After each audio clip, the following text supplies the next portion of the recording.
Good afternoon and welcome to the next installment of SEIA's webinar series. Thank you for joining us today. My name is Cyrus Bedwar and I serve as the Director of Policy for the Southeast Energy Efficiency Alliance. In case you don't know about SEIA, we're a regional, nonprofit, nonpartisan organization advancing energy efficiency to create a more sustainable, prosperous, and equitable Southeast. Today's webinar will address developments in cost-effectiveness testing for utility-delivered energy efficiency programs. Before I introduce our speaker today, a few housekeeping items. Today's webinar will be recorded and posted to our website in the next few days. All participants will be placed on mute throughout the webinar. Whenever you have a question, please feel free to type it into the questions drop-down box, which can be found in the middle of the control panel, which should be on the right of your screen. We'll turn to those questions as they come up and then again at the end of the presentation. So without further ado, let me introduce our featured speaker today. Chris Neame is a principal and co-founder of the Energy Futures Group, an organization that provides technical, economic, program, and policy support for energy efficiency and renewable energy programs throughout the U.S. and throughout the world.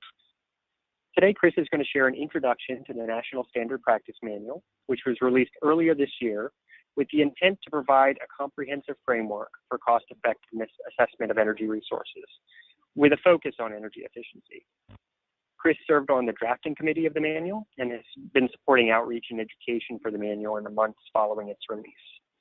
We're pleased to have Chris provide this presentation for the Southeast. I also want to acknowledge Julie Michaels from E for the Future, who has coordinated the development of the manual. Julie, we're grateful for the investments of time and resources E for the Future has made in advancing this issue for the nation. So at this point, I'll turn it over to Chris to get into an overview of the National Standard Practice Manual. Welcome, Chris. Great, thank you, Cyrus. Let's see, there we go. So I am glad to be here, glad to be able to walk you through what I think is a really important document and kind of evolution in the way we think about efficiency as a resource and how to assess its relative costs and benefits compared to other resources. The National Standard Practice Manual came out in May of this year, about 6 months ago. It was, gosh, probably 18 months in the making, something like that, maybe longer. As Cyrus noted, I was one of 6 members of the drafting committee. I'm including Julie in that list. Julie also was kind of coordinated the whole process. We had several rounds of peer review feedback from dozens of experts and organizations. And what I'm going to be walking through today is kind of an overview of the final product.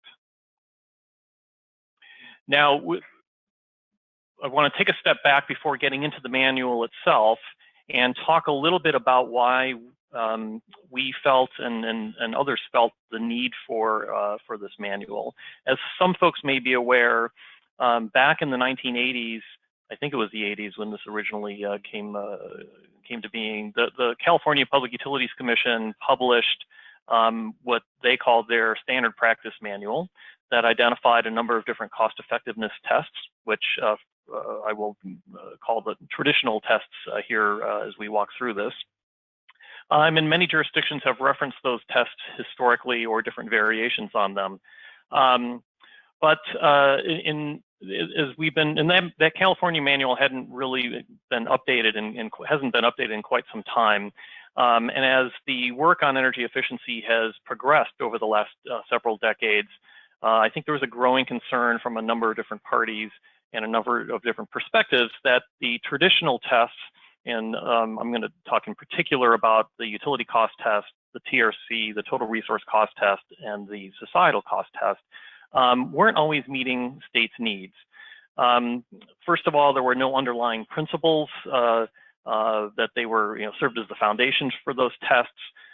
They don't directly address, explicitly don't directly address state or provincial policy goals or needs.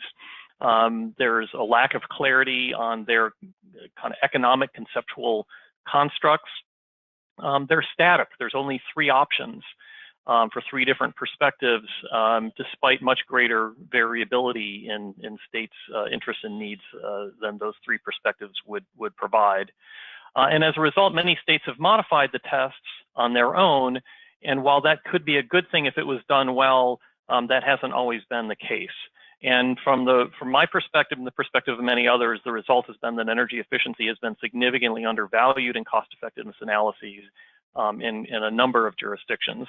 And there's also been a significant lack of transparency on how or why the different tests that states had adopted were adopted.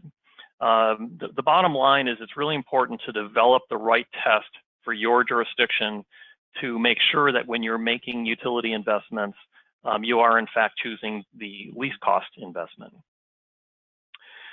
Now that's all about selecting the test. We also saw and continue to see in a number of different places problems regardless of which test a jurisdiction picks with respect to how that test is applied.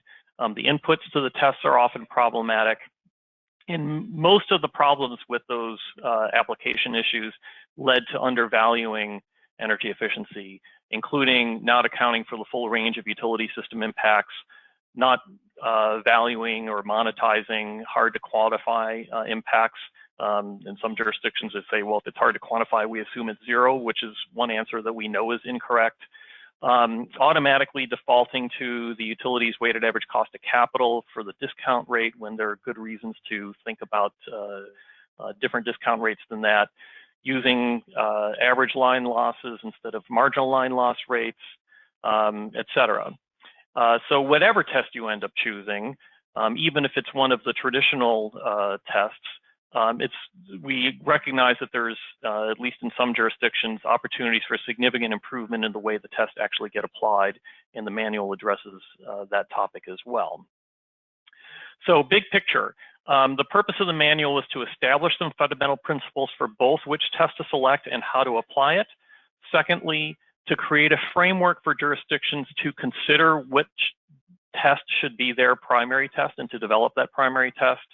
And thirdly, to provide some guidance on the test inputs. As Cyrus noted at the beginning, the focus is on efficiency resources. That's where we've kind of dived into the detail a little bit. But the principles and framework are conceptual and solid and should apply to any type of resource, including other distributed resources. The focus is on utility ratepayer funded efficiency. It's more on what I'm thinking of as kind of static cost effectiveness analysis, where you have a set of avoided costs and you're comparing efficiency, costs, and benefits in that kind of dynamic, rather than through a more dynamic IRP modeling process, although the underlying principles and key elements of the National Standard Practice Manual could and should, in fact, be theoretically applied to the to IRP processes as well. And lastly, I think it's important to note that the manual focuses on what we call a first order question. That is, which energy efficiency resources merit acquisition? It doesn't address some secondary questions like, and how much money should we be willing to pay for it? How many ratepayer dollars should we be willing to pay for it? You can get into that kind of second order question through some kind of more complex ways of looking at other tests potentially, as well as the primary test. This is an outline of the manual. Part 1 is about developing your test. As noted, Part 2 is about developing the inputs to the test. And then we have a number of different appendices. I'm not going to get into the appendices unless there are questions about them. I'm going to focus most of the rest of this discussion on Part 1, developing the test, but we'll briefly touch on Part 2 on developing some of the inputs as well. So Part 1, we start with a set of universal principles. We use those principles in the manual to develop a 7-step process. The RVF therefore there stands for Resource Value Framework process for choosing the appropriate test for a given jurisdiction. And the result is that jurisdiction's primary test, or what we call the resource value test. Our 6 principles that we consider to be, in developing this manual, immutable are: number 1, that one needs to recognize that energy efficiency is a resource that can and should be compared to alternative resources for meeting the same needs, whether they be supply side resources, new power plants, new transmission lines, new substations, et cetera, or to other demand resources as well, demand response, distributed generation, et cetera. Secondly, when you choose your test, and this is a critically important point which we'll discuss at some length shortly, it's very important that you account for your policy goals. If the categories of impacts that you're including in your test are not reflective of your policy goals, there's a really, for your state, there's a really important and problematic mismatch. Thirdly, the test needs to account for all of the costs and benefits associated with the impacts that are flow out of your consideration of what your applicable policy goals are, even if some of those costs and benefits are challenging to quantify. We'll talk a little bit about some ways to get around some of those challenges. Fourth, it's really important to ensure symmetry when you're considering categories of impacts. So if you decide category A is important, you have to consider both the costs and the benefits of that category of impacts. Otherwise, you end up with a skewed or biased test. Fifth, the test needs to be forward-looking. That is, it's all about what the costs and benefits are relative to what would have been the case had you not invested in efficiency. So it's about capturing those incremental impacts. And lastly, it's important to have transparency in the selection of the test, as well as in the presentation of the analysis and the results of the application of the test. So the 7 steps. The first one is to identify and articulate a state's applicable policy goals. The second one is to make sure that you're including all of the utility system impacts in the test. That's not a choice. If we're doing cost effectiveness analysis of the running of efficiency programs to save electricity or natural gas, for example, all of the impacts on those utility systems need to be included in the test. Third, once you've decided in step 1 what your relevant policy goals are,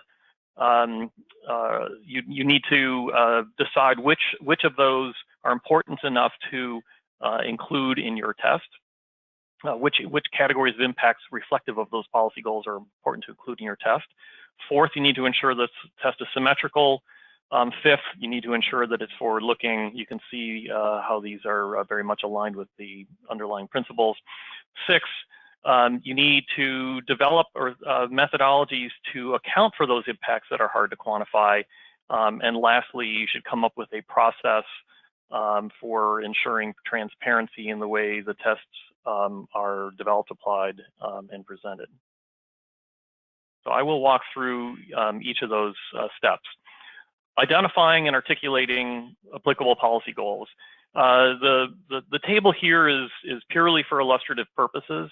The point it attempts to make is that there are many laws or regulations or orders that govern the policy making that utility regulators in every state make.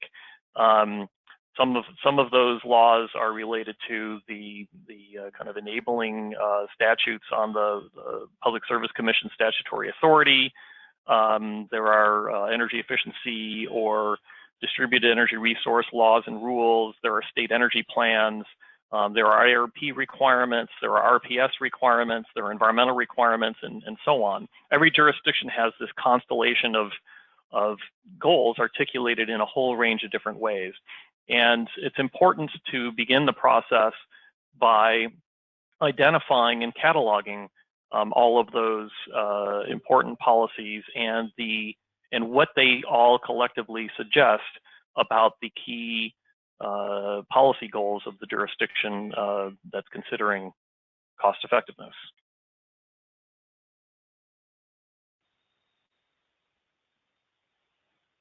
Now, as I noted at the outset, the California test really has 3 principal tests that folks across the country use. And the way I think about these things is that there's two ends of the continuum. One is the utility cost test, which or the utility system perspective, that simply looks at the costs and benefits to the utility system, and anything else is kind of considered extraneous. At the other end of the continuum is the societal cost test, which takes, at least it's the theoretical construct underlying societal cost test, is that everything matters. All costs and all benefits that are imposed on or incurred by society matter. And then the California manual has one test that's somewhere in between those, and it's the TRC, which includes the utility system impact plus participant impacts, but none of the other societal impacts that would be included in a kind of all-encompassing societal test. Those are your three static choices under the historic tests. We think that it's important to recognize that many states have policies which suggest they're interested in different combinations of impacts and different perspectives, therefore, than one or the other of those three. And when you go through this process of cataloging and identifying the policy goals of interest in your state, you come to what we call the regulatory perspective, which can be any one of these three traditional California tests, but it can also be something that's different from them in one or more ways.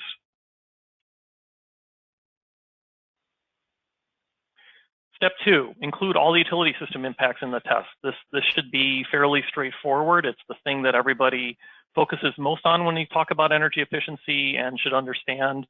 However, when one begins to dig into it, it's clear that, or becomes clear when you look at the way tests are applied from jurisdiction to jurisdiction, that this isn't always done in as comprehensive a way as it should be.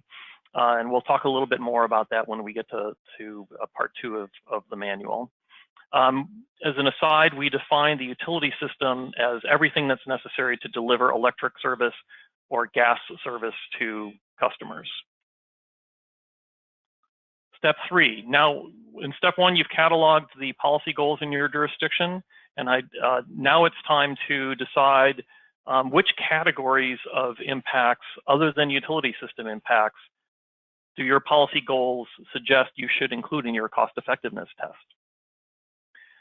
We think that there's value in engaging in that consideration of that question through a transparent process in which a variety of stakeholders can participate. That can be done in a whole variety of different ways.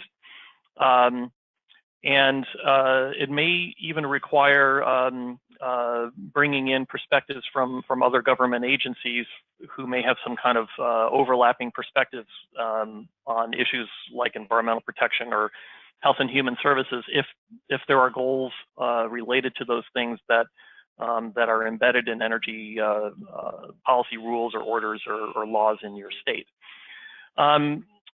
We have sometimes gotten the question as we talk about the National Standard Practice Manual, well, if the manual says your test should be based on your policy goals, what happens when those goals change? That means your test will not be static, and it will have to change too, right? And the answer is absolutely, and we see no problem with that. In fact, we see that as a good thing. If your goals evolve over time, then as a state, then it's important as they do evolve that your test evolve with them, so that when you're considering in the future whether efficiency resource is cost effective or not, it's in the context of whatever the policy goal, the applicable policy goals are at that time.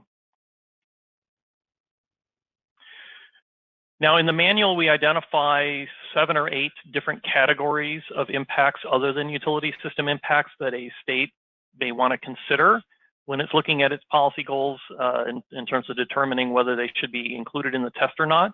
I'm not going to talk about these at length, and this is not necessarily even an exhaustive list. But it's important to understand that there are potential range of additional categories of impacts that one might want to consider, from participant impacts to low-income impacts to environmental impacts, impacts on other fuels, water, jobs and economic development, and so on. I want to take a minute to talk a little bit about participant impacts, because this is one a topic about which there's been much wrangling in recent years, in particular because it's a core component of the total resource cost test. The first point I want to make about this is that whether you include participant impacts or not is a policy choice, and it's a policy choice that should be based on your jurisdiction's articulated goals, articulated policy goals. It shouldn't be just an automatic thing. And then, as we'll talk a little bit more about later, it's really important to underscore that if you decide that participant impacts need to be included because they are of concern to the state, and if you make that choice and you therefore begin to include participant costs, it's really important that you recognize you also have to include participant benefits as well. Participants can benefit from a whole variety of ways out beyond the energy saving or the energy cost savings that they realize. So you can't just assume that the participant benefits are zero if you decide you're going to include the participant costs. Otherwise, you get what I would somewhat facetiously call the total resource cost partial resource benefits test. It's a biased, uneven test. We're not going to go through all of these. The point here is just to underscore that there, again, are a whole host of non-energy benefits or non-resource benefits that can accrue to customers who participate in efficiency programs. That's true for both residential customers who may see comfort benefits, improved durability of their home or the equipment in their home, health and safety improvements, and a whole range of others, as well as for businesses who often see improved productivity. And I can give you some kind of very anecdotal, concrete examples of that if we want to when we get to some Q&A. But again, the bottom line here is if you're going to include the participants' cost contribution to the cost of a measure in your test, you need to include these the participant benefits as well, and endeavor in some way to try to get a reasonable estimate of what the magnitude of those benefits might be. That's really kind of leading into the symmetry point. You can't include one category of costs and exclude the benefits, otherwise you have a biased test. The same is true in the other way, incidentally, as well. You can't include a category of benefits and exclude the costs. So to use an example that's probably not relevant anymore, but back in the days when efficiency programs were promoting compact fluorescent light bulbs, there were concerns that those CFLs had some small amounts of trace amounts of mercury in them, and if they were broken, that mercury was released to the environment. That's an environmental cost. There were certainly environmental benefits that related to less energy consumption, but if environmental impacts is an area of concern, you need to include both categories or cost and benefits, because some measures, some programs can have some negative effects as well as positive effects on a whole range of different categories of impacts. Step 5, make sure that your test is forward-looking, incremental, and long-term. Again, what matters is the difference between the costs and benefits that you incur relative to what you would have incurred had you not invested in energy efficiency. And you need to make sure you do that over the full lifetime of the efficiency investment or the efficiency savings that you're getting as well. I want to make a point related to that with regard to the RIM test, or the ratepayer impact measure test. The California Standard Practice Manual includes this as one of its 5 standard cost effectiveness tests. As we looked at this issue in the context of the National Standard Practice Manual, we came to the conclusion that from an economics perspective, the RIM test is actually not a cost effectiveness test. And the reason it isn't a cost effectiveness test is it isn't just so forward-looking or incremental. It includes already incurred or sunk costs in the test. And that's inconsistent as kind of a secondary point with the way supply side resources are assessed. In a way, the RIM test is really more a test of equity between participants and non-participants than it is a test, an economic test of cost effectiveness. And it also has some limitations even as a test of equity. That is, it only measures the magnitude of rate impacts on non-participants, and it ignores the magnitude of the positive impacts for participants, number one, and number two, the portion of the customer base that's likely to be a participant over time. And the result is it can lead to perverse outcomes where large benefits that will be spread across a large number of customers are rejected out of concern for very small rate impacts for a very small fraction of customers. To kind of hammer home that point about the value of looking at this equity question from a more kind of holistic perspective, there was a study, I believe Synapse Energy Economics did, of a very aggressive efficiency program portfolio approach looking out 20 years for the state of Vermont. That study, and don't hold me to these exact numbers, but they were the numbers I'll reference in a moment will be kind of illustrative of where that study ended up. It said something like over a 20-year period, 95% of customers would see, residential customers would see an average 7 or 8% reduction on their bill. And something like 3%, and the other 5% of the customers would see something like a 3% increase because of resulting rate impacts, 2 or 3% increase. Now that information is really valuable to consider the equity question because you have all three of the things that matter. You know what the overall magnitude of the benefits are, you know what fraction of the customer base is going to experience them, and you know for the what fraction of the customer base is not and is going to experiencing just the rate impacts. Would you trade a 7 or 8%? Would you accept a program that has a 7 or 8% reduction in cost for 95% of the population in exchange for a 2 or 3% increase for 5% of the population? Policymakers can take that information and make that judgment. That's a judgment call. They can make that judgment call. The RIM test doesn't allow you to do that. It doesn't provide the information that's necessary to do that. Step 6.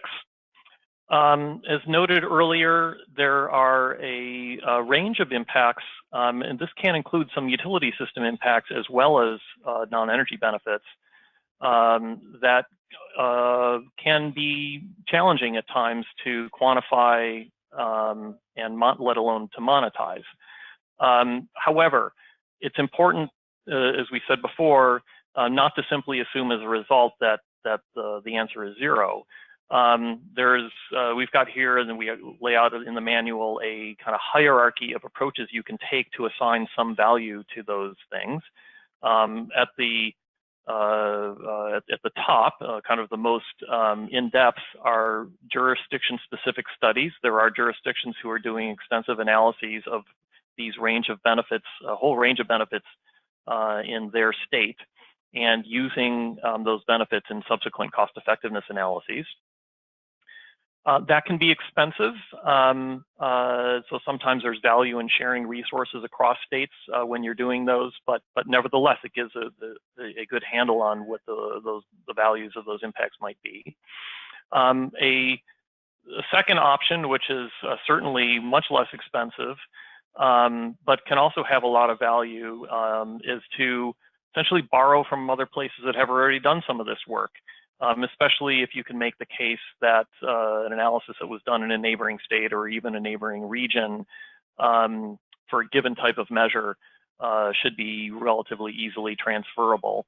That may not be true if you want to take a study in Illinois and apply it to Georgia, for example, for a space heating measure, because obviously there are huge climatic differences which would dictate that the magnitude of the benefits would be very different.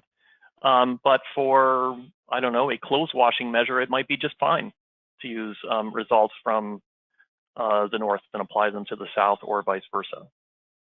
You can also develop proxies. This is, now we're getting a little bit cruder in ways of quantifying difficult to monetize impacts. Adopt the 20% adder based on experiences in other jurisdictions, for example. You can use alternative thresholds. This is, in a way, kind of the flip side of a proxy. There are some jurisdictions, I do some work, for example, in the Canadian province of Ontario, where they've said we have a benefit cost ratio requirement of 1, but for low-income customers, for low-income programs, it's 0.7.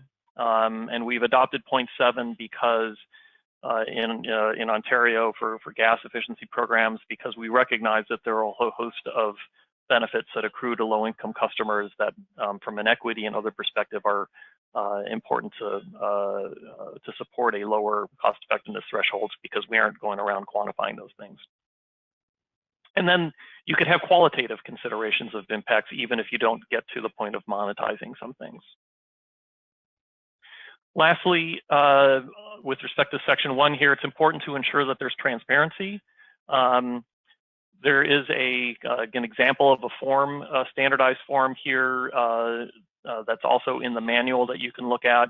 And it basically lays out a range of impacts one can consider using and assigning values to, and enables a kind of systematic look and presentation of what's being done to a range of stakeholders. Before I close up the discussion on part 1 of the manual, I just want to show this slide, which shows 6 hypothetical jurisdictions that have 6 adopted when they go through this process of determining which policy goals are relevant and which categories of impacts to include in the test as a result in that state. 6 different cost effectiveness tests. The bottom 3, jurisdictions 4, 5, and 6, would have gone through this process and come to the conclusion that their state's resource value test is identical to one of the 3 traditional tests. The one that considers only utility system impacts, kind of the gold sun in the middle on the far left, their RVT, resource value test, is the same as the utility cost test. A jurisdiction that says, well, we're interested not just in utility system impacts, but also impacts on other fuels, on water, and on participants, and including low-income participants, and nothing else. That jurisdiction would have adopted an RVT that's equal to the total resource cost test. And then lastly, a jurisdiction that says we're interested in all impacts, all to participants, to society, the environment, the economy, et cetera. That jurisdiction's resource value test would be the same as the societal test. So it is possible, certainly, to end up with a test that's the same as one of the traditional tests. But as jurisdictions 1, 2, and 3 on the top row show, it's also possible to end up with a test which is different than any of those 3. And that's perfectly fine, because it's reflective of where, in fact, it's not only fine, it's desirable, because it's reflective of where a given jurisdiction is in terms of its policy objectives. So before we get into part 2, I will stop there and Kate, ask if there are some questions that we might want to address before moving on. We have not received any clarifying questions yet. Okay. All right. Well, we will proceed then. Part 2. So part 1 was developing your test, determining which test makes the most sense for your jurisdiction. Part 2 is, regardless of what you choose as your test, even if it's one of the traditional ones, what are the things you need to think about when deciding or considering whether you're applying the test properly? So the first, and perhaps even the most important, is to make sure that your test captures all of the utility system impacts. This is a illustrative list of the costs on the left and the benefits on the right to the utility system. I think it's important, and there may be others that are not on this list. I want to underscore that I see in many jurisdictions, they're really good at identifying all the costs, all those things on the left, but not always so good about including all of this utility system benefits on the right. While avoided energy and avoided capacity costs are almost always included, not every jurisdiction does a very good job of ensuring that avoided transmission and distribution system upgrade costs are included in the test. When they include line losses, which most jurisdictions do, they often use, as noted earlier, average line loss rates rather than marginal line loss rates, which are higher and more accurately reflect the savings energy efficiency provides. They tend not to include avoided ancillary service costs. Some jurisdictions include and others do not. Wholesale price suppression effects, that applies only to jurisdictions that have competitive wholesale markets, and so on. It's important to kind of walk through this list and make sure that all of your system impacts, benefits, and costs are captured in the analysis. And then the manual does, as noted earlier, talk through a range of non-utility system impacts that could be considered for inclusion. We've talked a little bit about those already, so I'll skip past this. There's a chapter in the manual on discount rates. Discount rate is a tool to reflect a time preference for money. In other words, the relative importance of short-term costs and benefits versus relative to long-term costs and benefits. We make the point in the manual that the choice of a discount rate is a policy decision that should be informed by the jurisdiction's applicable policies. Defaulting to the utility weighted average cost of capital is not necessarily the right answer. So there's a fairly extensive discussion about discount rates. And then lastly, in part 2 of the manual, there are some chapters that dive into kind of even more nitty-gritty issues, if you will.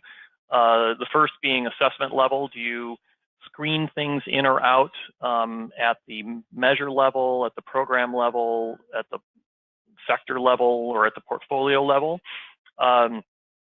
The manual talks about why we think analysis at all of those levels can provide value, but suggests that you shouldn't rule, generally speaking, things in or out at the measure level. There are reasons why it can make sense to pursue measures that are not cost effective, as long as it's in the context of a more a cost-effective program and portfolio. There's a chapter in the manual around analysis period and end effects. If you have a set of efficiency measures that can save energy and provide benefits for 20 or 30 years, but you only analyze cost effectiveness for over a 10-year period, so you're excluding the full life cycle benefit, that's a problem.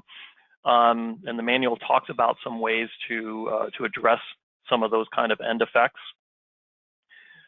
We have found in a number of jurisdictions that they analyze what are commonly called early replacement measures in a way which is problematic.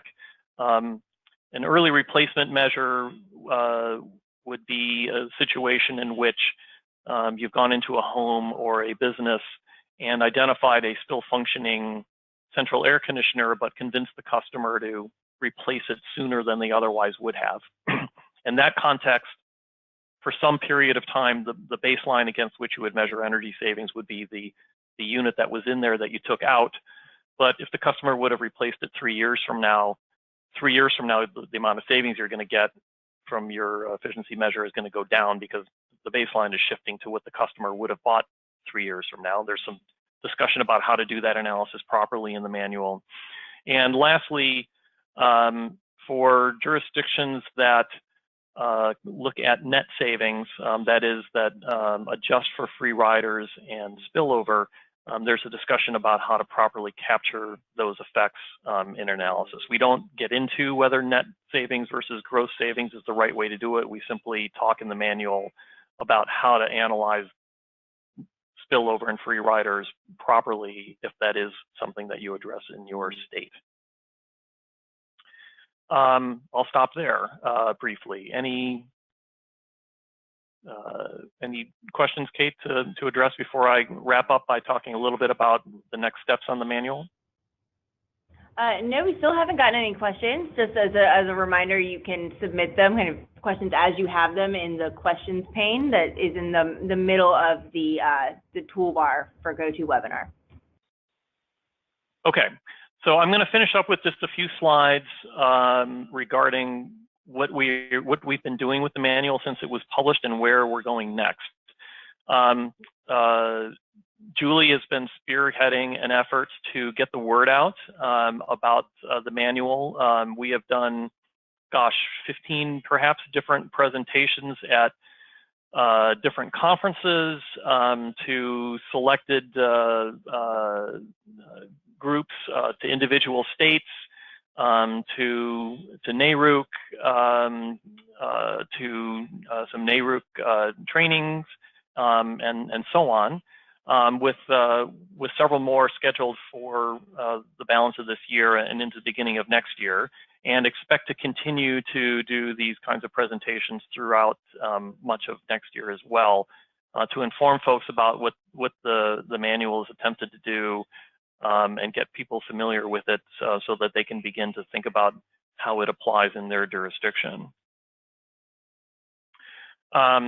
So there will be continued outreach efforts on this. We are also in the process of developing a couple of case studies about how the manual has been applied or is being applied to reformulate the way a given state is approaching cost effectiveness analysis. The first case study is Rhode Island, and they're in the final stages of finalizing that case study right now. There is a case study related to Puget Sound Energy in Washington State that's currently underway and expected to be written up in the first quarter of 2018. And we are in discussions with a couple of other jurisdictions about the potential applicability of the manual and the potential for developing additional case studies, which can then be shared with the broader energy efficiency and regulatory community to garner lessons learned. Beyond those case studies, we are embarking on a few other things to try to bring additional attention to the question of how one does cost effectiveness analysis, and also to provide some supporting materials for the application of the manual. So one example is that ACEEE is going to begin, as part of their state scorecard research, to create a policy database about the different approaches different states use to cost effectiveness analysis. It's possible that down the road, although unclear, that might become a factor in their state scorecard scoring. And there are also a couple of efforts that we're going to be engaging on to try to quantify or develop tools to enable individual jurisdictions to quantify for their own state the value of health benefits and the value of jobs or economic development benefits. And there are several other items like that that are currently under consideration for rolling out in the future. And with that, I will stop. Well, thank you, Chris. That was an incredibly thorough and accessible discussion of cost effectiveness testing. So we really appreciate that you spending the time walking us through the manual and kind of also painting the larger picture in which this is embedded. So as Chris has mentioned, we're eager for your questions. So we'll turn it over to Q&A from the audience at this point. And my colleagues whom I failed to introduce earlier, Kate Lee, Policy Manager for the Southeast Energy Efficiency Alliance, will read any of the questions you submitted. And as a final reminder, you can type questions in via that drop-down option in the GoToWebinar control panel. As folks are queuing those up, I'll start with one of my own questions, Chris. So you mentioned a number of resources that are kind of under development or in contemplation for supporting states and jurisdictions who are interested in applying the manual. But can you talk more immediately if there's anyone on the phone right now who is interested in applying any of what they've heard? What advice would you have for them today? Sure, great question, Cyrus.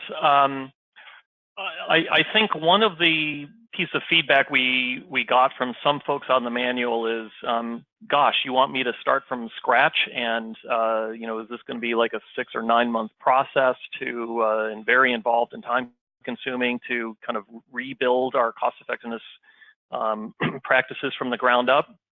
And the answer is, well, if you're prepared to make that investment, there can be value in making that kind of investment, but it's not necessary.